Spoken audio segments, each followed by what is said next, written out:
जब मर्डर करना था तो प्लान तो होते हैं ना, तो प्लानिंग के तहत लेके गई थी और वहां सभी को बुला के उसने मर्डर कर दिया अपने पति का। तो इसमें क्या ही कहना है। अब देखिए, होगा कुछ नहीं। प्रशासन इसमें क्या करेगी, वाइफ को कुछ दिन रखेगी, ट्रायल चलेगा, बेल चलेगा, ये खेल चलेगा, यही सब चलेगा कानून में। कुछ दिन बाद पता चलेगा पत्नी दूसरी शादी करके घर बसा रही है, जिसका बच्चा जाना था चला गया। I hate this type of law. मुझे पसंद नहीं, मुझे अच्छा नहीं लग रहा देख के। अब संविधान में बदलाव होना चाहिए, मौत के बदले मौत होनी चाहिए। Hello hello.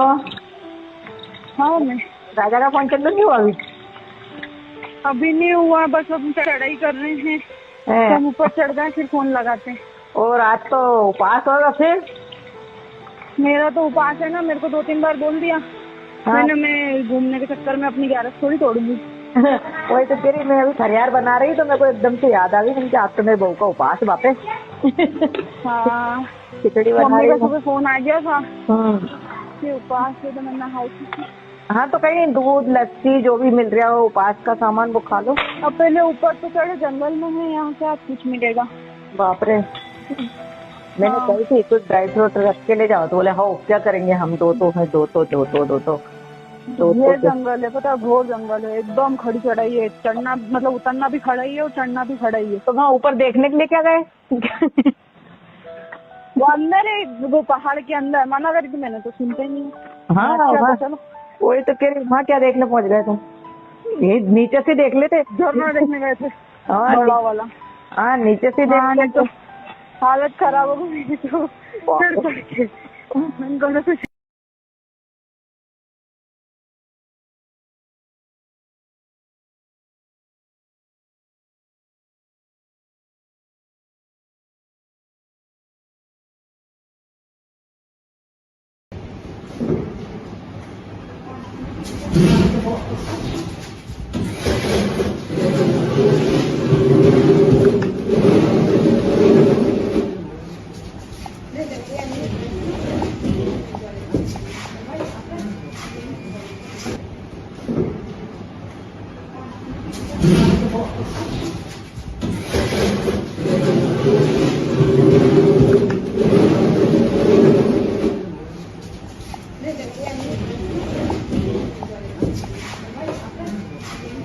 सोनम रघुवंशी और राजा रघुवंशी, आपने इनकी न्यूज बहुत सुनी होंगी। आज मैं कुछ दिलचस्प आपको दिखाऊंगी, कुछ सुनाऊंगी, कुछ वीडियोस क्लिप्स हैं जो मैं आपके साथ शेयर करना चाहती हूँ। पर उससे पहले कुछ बात करते हैं कि आखिर क्या हो रहा है लड़कियों को, कि इतना अच्छा लड़का, इतनी अच्छी फैमिली, जो सासू माँ वहां फोन कर करके पूछ रही है कि बेटा कुछ खाया है या नहीं खाया है, बेटा आज तेरा बर्थ है, आज तो मेरी बहू का बर्थ है। वो सास जो फूले नहीं समा रही है कि लड़के की शादी करी, अभी नई नई बहू आई है, भरोसा करना चाहती है बहू पर किस मुंह से भरोसा करे, किस मुंह से भरोसा करे कि आजकल लड़कियां इतने अच्छे लड़कों को छोड़कर इतने छपरी लड़कों से मोहब्बत कर रही हैं, गले मिल रही हैं, इनकी वजह से ही ये मर्डर कर रही हैं। आखिर ऐसा हो क्या रहा है, ऐसा कौन सी घुट्टी पिलाई जाती है इन्हें कि जो इतने अच्छे परिवार के लड़कों को छोड़कर ये वहां पर जा रही हैं। जिसको स्टोरी नहीं पता है, मैं 2 मिनट में उनको पूरी स्टोरी बताती हूँ, ठीक है। मई में शादी होती है, अच्छा खासा जोड़ा, खुशहाल परिवार, इंजॉय करता है शादी को, खूब सपने बुनते हैं कि हम ये करेंगे, हम ये करेंगे, आज हम यहाँ जाएंगे, आज हम वहां जाएंगे। सारी मनपसंद की शॉपिंग की जाती है। लड़की भी अपने मनपसंद की शॉपिंग करती है, ये नहीं कि कोई जबरदस्ती उसको बिठाया गया है। तूने लहंगा खुद अपनी पसंद का पसंद किया था, तो फिर अचानक से ऐसा बाद में क्या हुआ, तो क्यों उस लड़के को ही तुझे मारना पड़ा? ऐसा क्या हुआ? कहते हैं कि खूब अच्छी खासी फैमिली चल रही थी, शादी की तैयारियां चल रही थी, सब कुछ अच्छे से हो रहा था, फेरे भी लिए गए, सब कुछ लिया गया। अचानक से शादी होने के बाद सोनम राजा से बोलती है कि मैंने टिकट बुक कर रखी है हनीमून की, चलना पड़ेगा। राजा ने अपनी मम्मी से बात करी, मम्मी ने मना कर दिया, बट राजा, नई नई शादी थी, वह सोनम को गुस्सा नहीं होना चाहता था उससे, उसको दुखी नहीं देखना चाहता था, इस मारे उसने अपने मम्मी पापा को भी मनाया, परिवार को मनाया और उसके साथ गया। टिकट पहले से ही बुक कर रखी थी सोनम ने। आप ये चीज भी देखो कि टिकट पहले से जाने की बुक करी गई है, वहां से वापस आने की टिकट बुक नहीं हुई थी। सब कुछ प्लान के मुताबिक था सोनम का, जैसे उसने प्लान किया था कि अब क्या करना है, फिर क्या करना है, फिर क्या करना है। अच्छा खासा चल रहा था, फोन पे भी अच्छी खासी बात कर रही थी। एक बार आप ये क्लिप को सुने। हेलो। हेलो। हाँ मैं राजा का फोन चल नहीं हुआ अभी? अभी नहीं हुआ, बस हम चढ़ाई कर रहे हैं, हैं? हम ऊपर चढ़ गए फिर फोन लगाते हैं। और आज तो उपवास होगा फिर? मेरा तो उपास है ना, मेरे को 2-3 बार बोल दिया। हाँ। मैं घूमने के चक्कर में अपनी 11 थोड़ी तोड़ूंगी। वही तो कह रही, मैं अभी खरियार बना रही तो मेरे को एकदम से याद आ गई, मैंने कहा आज तो मेरे बहू का उपवास बापे। हाँ, खिचड़ी बना मम्मी रही का हूँ। सुबह फोन आ गया था हम्म। कि उपास है, तो मैं नहाई थी। हाँ तो कहीं दूध लस्सी जो भी मिल रहा हो उपवास का सामान वो खा लो। अब पहले ऊपर तो चढ़े, जंगल में है, यहाँ से आज कुछ मिलेगा। बाप रे। मैंने हाँ। कही थी कुछ ड्राई फ्रूट रख के ले जाओ, तो बोले हाँ क्या करेंगे हम, दो तो ये जंगल है, पता है, घोर जंगल है, एकदम खड़ी चढ़ाई है, चढ़ना मतलब उतरना भी खड़ा ही है और चढ़ना भी खड़ा ही है। तो वहाँ ऊपर देखने के लिए क्या गए? वो अंदर है, वो पहाड़ के अंदर, मना करी थी मैंने तो सुनते नहीं। हाँ अच्छा हाँ, तो चलो। वही तो कह रही, वहाँ क्या देखने पहुँच गए तुम? ये नीचे से देख लेते। झरना देखने गए थे, हाँ बड़ा वाला। हाँ, नीचे से हाँ, नहीं देख तो लेते। हालत खराब हो गई तो चढ़ चढ़ के। जाती है होटल में, चेकआउट का समय था, सारा सामान जो था पैक करते हैं और नीचे रख देते हैं कि हम अभी ट्रैकिंग करके आ रहे हैं, घूम के आ रहे हैं। मेन जो सामान था वो अपने एक छोटे बैग में रखकर अपने साथ ले गए, बाकी कपड़ों का सामान वही होटल में नीचे रख दिया कि हम आके वापस ले लेंगे। एक किराए का स्कूटर भी बुक किया गया कि जिसपे हम घूमेंगे। वह ये शुक्र मनाओ कि उस स्कूटर में एक ट्रैकिंग लगी रहती है कि ये स्कूटर जहां भी जाएगा तो वो पता लग जाएगा कि अभी ये कहाँ है स्कूटर। उसकी वजह से ही इनका पता चला। कहते हैं कि सोनम के साथ एक गाइड भी था उन लोगों को, जो वहां की वादियों को घुमा रहा था, कामाख्या माता के दर्शन करा रहा था, सब कुछ बता रहा था। और उसने भी बाद में ये बताया कि ये अकेले नहीं थे, इनके साथ 3-4 जने और थे। तो राजा को पता नहीं था कि मेरे साथ 3-4 जने और भी हैं। हैरानी वाली बात तब होती है कि जब बड़ा भाई फोन कर रहा है, मम्मी फोन कर रही है, पापा फोन कर रहे हैं, बहन फोन कर रही है, कोई फोन पिक नहीं कर रहा है।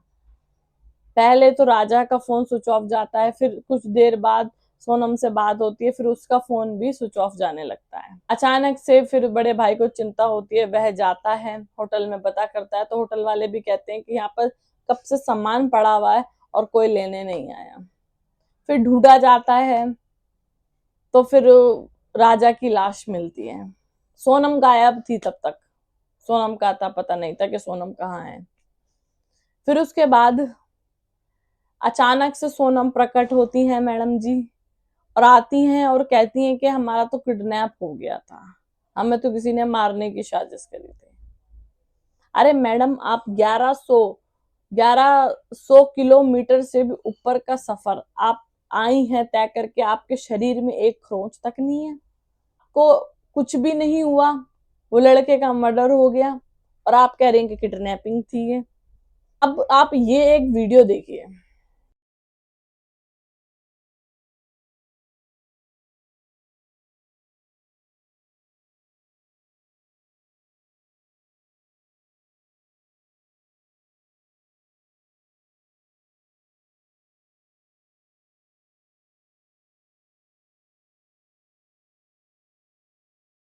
सोनम पकड़ी गई है और पकड़ने के बावजूद भी ये कह रही है कि मैंने कत्ल नहीं किया है। उसने काफी टाइम तक यही चीज बोली कि मैंने कुछ नहीं किया है, मैंने कुछ नहीं किया है। जब उसके साथी 3 लोग और पकड़े गए, जब जाके उसने गवाही दी है कि मैंने ही अपने पति का मर्डर किया है। क्यों? क्योंकि मैं राज से प्यार करती थी। और राज की शिकल देखने के बाद इतनी उल्टियां आ रही है ना मुझे, मैं आपको बता नहीं सकती कि लड़कियों की आज की पसंद क्या होने लग रही है। जब राजा हनीमून पे जा रहा था सोनम के साथ, तो उसने तीन चार अंगूठियां पहन रखी थी, गले में चेन पहन रखी थी, हाथ में डायमंड का ब्रेसलेट भी था, अच्छा खासा पहन के भी गया था।